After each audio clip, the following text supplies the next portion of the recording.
कि उस परमात्मा के तो अनंत अवतार हैं, अनंत बार यहाँ प्रकट होता है, असंख्य बार।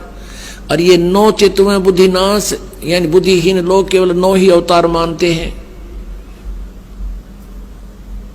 और वो खाल्यक खेल खलक में, ये इन 9 अवतारों को ही भगवान मान रहे हैं। उस परमात्मा के अनंत अवतार हैं और वो खाल्यक खेल खलक में 6 ऋतु 12 मास।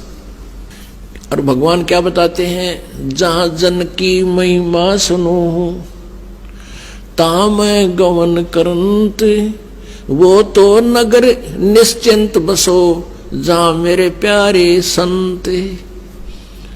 अब जो वेद बताते हैं वो परमात्मा गति करके आता है, और हमारे आध्यात्मिक यज्ञ में आता है, आध्यात्मिक अनुष्ठानों में भी वो गुप्त रूप में रहता है और अच्छी आत्माओं को आकर मिलता है।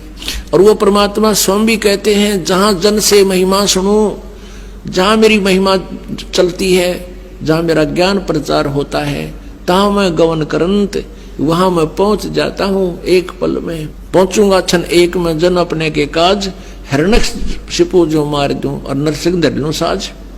तो यहाँ परमात्मा कहते हैं, जहां जन से महिमा सुनो तहां मैं गवन करंत, वहां पहुंच जाता हूं गति करके।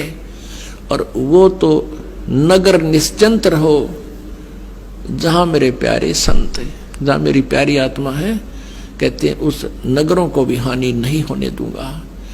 पवित्र बाइबल में लिखा है, एक जगह कहते हैं एक व्यक्ति के पास भगवान पहुंच गए और उन्होंने कहा कि ऐसे ऐसे उस नगर में बहुत हाहाकार मच रही है और लोग अन्यायी हो गए हैं, उस नगर को मैं नाश करूंगा।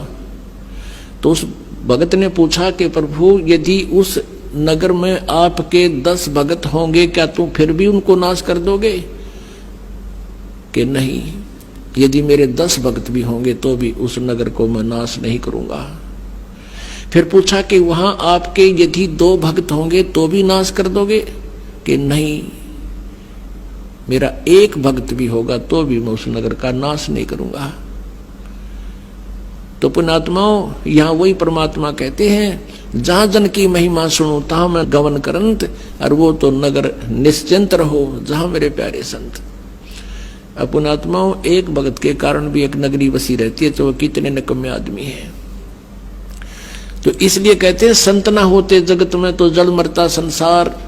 तो परमात्मा हर युग में रहते हैं, हर पल में रहते हैं, लेकिन वो उस समय उनका जो सतिथि होती है वो गुप्त रहते हैं, उनको कोई पहचान नहीं सकता। ना तो आग ला दे काल यहाँ पे, वो परमात्मा इस जो है जलते हुए काल के लोक में बर्फ का काम करते हैं यहाँ। और परमेश्वर ने प्रत्येक ब्रह्मांड में अपना एक गुप्त स्थान बना रखा है, जैसे राजदूत भवन होता है, और वहां रहने से भी हमें बहुत राहत यहाँ मिल रही है।